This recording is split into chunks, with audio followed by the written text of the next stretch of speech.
बोल जयकारा बोल मेरे श्री गुरु महाराज की जय। बोल श्री परमहंस दयाल जी महाराज की जय।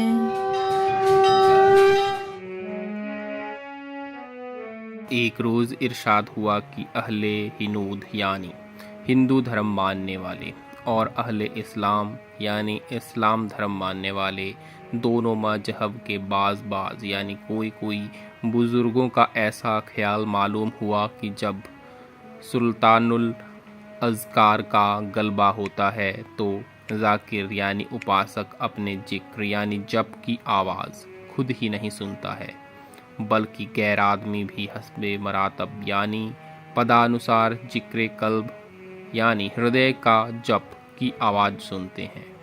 चाहे ऐसा होता हो, मगर हमारी निजी तौर पर इससे भी इत्तेफाक यानी सहमति नहीं है कि गैर भी सुन सकें। वजह यह है कि जाकिर भी जो सात्विक हो अपने दिल का जिक्र सुन सकता है और कोई कुव्वत यानी सामर्थ्य नहीं।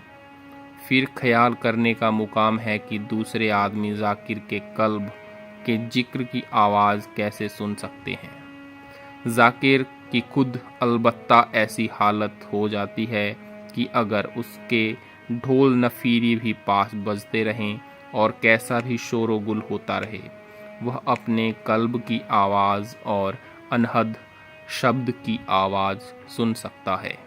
हाँ, एक बात ज़रूर है कि जिस वक्त इंसान मानसी यानी आत्मिक शरीर यानी मन का तबका तक पहुंच जाता है, उस वक्त अलबत्ता उसके दिल का हाल और सबके दिल की आवाज़ सुन सकता है। अगर दूसरे आदमियों से मुराद ऐसे ही किसी शख्स से हो तो अलबत्ता उसके वास्ते मुमकिन है। एक रोज़ इरशाद हुआ कि एक शख्स 12 साल इबादत यानी उपासना करके अपने गुरु से मिलने आया तो रास्ते में जो दरिया था उसके ऊपर से चलकर निकल आया और अपने मुर्शिद से इस शक्ति के हासिल करने का हाल अर्ज किया।